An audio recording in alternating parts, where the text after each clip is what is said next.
سلام به همه. امیدوارم حال همتون خوب بوده باشه. خوشحالم که اینجایید.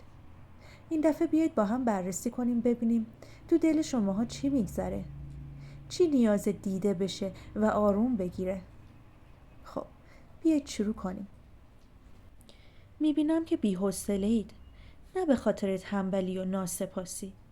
به خاطر اینکه اونقدر به همه اطرافیان بله گفتید. حتی به سیستم بله گفتید. دیگه دستتون نمیاد حتی اون یکی جامی که واقعا پره و مال شماست رو بردارید. اگه این روزا احساس میکنید پیشنهاد خوب به سمتتون میاد ولی انگیزه‌ای ندارید، حق دارید شما. اگه کسی بهتون گفت چرا قدر نمیدونید، اصلا به حرفش توجه نکنید.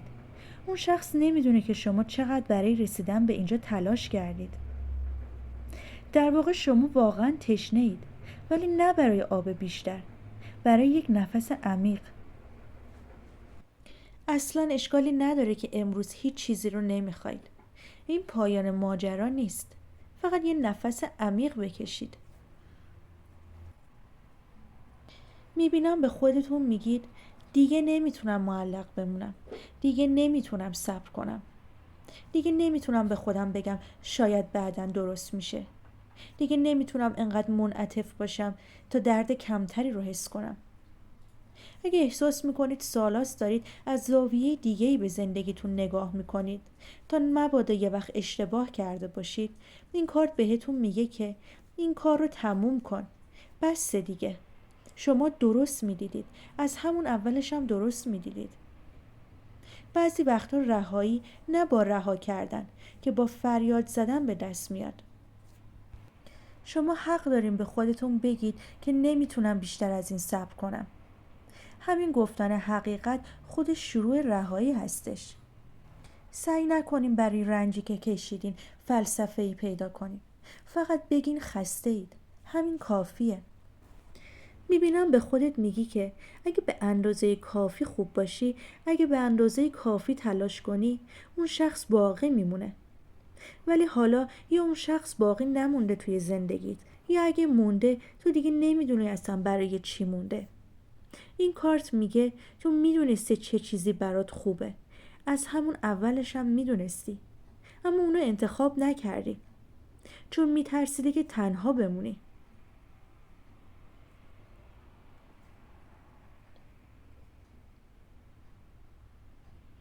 فکر میکردی اگه انتخاب کنی دیگه دوستت ندارن. حالا هم رسیدی اینجا با اون تنهایی که ازش میترسیدی. ولی عجیبه که توی همین تنهایی داری با خودت آشتی میکنی.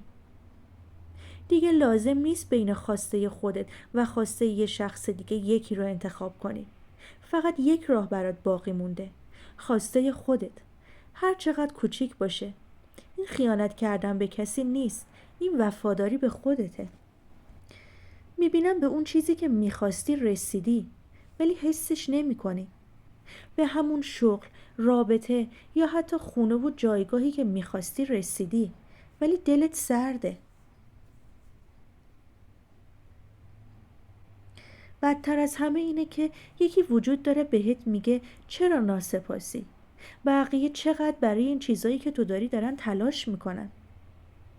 این کارت بهتون میگه که حسی که دارید درسته. بعضی وقتا رسیدن به آرزو یا اون خواستتون اونطوری که فکر میکردید حس نمیشه. چون شما تو طول راه، در طول مسیر خودتون رو گم کردید. در واقع لیوان روبروی شما پره، ولی دستاتون وزن اونو حس نمیکنه. این احساس رو نادیده نگیرید. داره حقیقت رو نشون میده. بهتون میگه که اون چیزی که میخواستید یا مال شما نبوده، یا شما برای به دست آوردنش بیش از حد بها دادید. اصلا اشکالی نداره که امروز به اون خواسته‌ای که بهش رسیدید نگاه کنید. به خودتون بگید این من نیستم. این متعلق به من نیست. و بعد به مسیر ادامه بدید. خودتون رو پیدا کنید. حتی اگه این به این معنی باشه که از صفر شروع کنید. میبینم اون نسخه از شخصیت شما که فکر میکنه ضعف نشون دادن یعنی شکست خوردن. اینکه همیشه باید به اندازه کافی تلاش کنه تا بقیه دوستش داشته باشن. اینکه همیشه باید درست فکر کنه و درست تصمیم بگیره. بذارید این نسخه از شخصیتتون بمیره.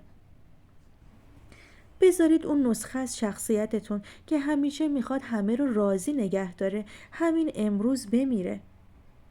به جاش کسی باشید که به خودش میگه نمیتونم، من حق دارم، خستم، همینی که هستم کافیه. وقتی که این تغییر ایجاد بشه برای اولین بار حس میکنید که زنده اید، چون دیگه نقش بازی نمی کنید، فقط خود واقعیتون هستید، همونی که همیشه بودید ولی جرأت نمی کردید نشونش بدید. در واقع کارت ها نشون میدن که شما شکسته نیستید، هیچ وقت نبودید، شما فقط خسته اید. خسته اید از اینکه همیشه باید صبور باشید. خسته اید از اینکه همیشه باید درست رفتار کنید، درست انتخاب کنید. از اینکه به آرزوتون رسیدید ولی خودتون رو گم کردید. بذارید امروز چیزی درون شما بمیره. اون صدایی که همیشه بهتون میگه تقصیر خودته، بذارید امروز بمیره. اگه هیچ کاری نکردید به جز اینکه نشستید و نفس کشیدید، همین کافیه. اگه گریه کردید، همین کافیه. حتی اگر هیچ حسی نداشتید، بازم همین کافیه. کارت ها میگن که شما تو مسیر درستی هستید، نه چون دارید سختی میکشید، چون بالاخره اجازه دادید خود واقعیتون حرف بزنه و این خود واقعیتون میگه بس دیگه، میخوام فقط باشم بدون اینکه به کسی چیزی رو ثابت کنم. به خودتون اجازه بدید، شما واقعا حق دارید. دوستای عزیزم، واقعا امیدوارم این انرژی خونی براتون مفید و جذاب بوده باشه. ممنونم که تا انتهای ویدیو همراه هم بودید. خوشحال میشم اگه نظرتون رو توی کامنت ها واسم بنویسید. خیلی ممنونم که اینجایید. ویدیوهای بعدی میبینمتون.